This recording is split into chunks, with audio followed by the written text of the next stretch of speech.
പ്രിയദർശന്റെ ഏറ്റവും മികച്ച സിനിമകളിൽ ഒന്ന് ഡിസംബർ 1 ലോക എയ്ഡ്സ് ദിനത്തിൽ സജസ്റ്റ് ചെയ്യാൻ പറ്റിയ ഏറ്റവും മികച്ചൊരു സിനിമ മൂവി GPT എന്ന് പറയുന്നത് പ്രിയദർശന്റെ സംവിധാനത്തിൽ തമിഴിൽ പുറത്തിറങ്ങിയ ചില സമയങ്ങളിൽ അല്ലെങ്കിൽ സംടൈംസിനെ കുറിച്ചാണ്.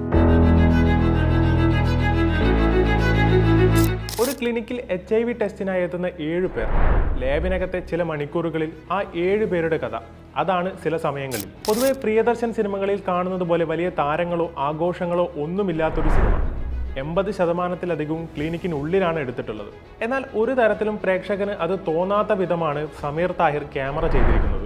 എയ്ഡ്സ് ബാധിതരോട് സമൂഹത്തിന്റെ കാഴ്ചപ്പാട് ഇപ്പോഴും മാറിയിട്ടില്ല എന്നതാണ് സത്യം. അവിടെയാണ് വളരെ ഇമ്പോർട്ടന്റ് ആയ ഒരു വിഷയം ഏറ്റവും സിമ്പിളായും എഫക്റ്റീവായും പ്രിയദർശൻ എടുത്തുവെച്ചത്. പ്രകാശ് രാജ്, അശോക് രാജ്, ശ്രിയ റെഡ്ഡി എന്നിവരൊക്കെയാണ് ഈ സിനിമയിൽ അഭിനയിച്ചിരിക്കുന്നത്. പടം കണ്ടു കഴിഞ്ഞപ്പോൾ എനിക്ക് തോന്നിയ ഒരേ ഒരു സങ്കടം പ്രിയദർശൻ എന്തുകൊണ്ട് ഈ സിനിമ മലയാളത്തിൽ ചെയ്തില്ല എന്നതാണ്.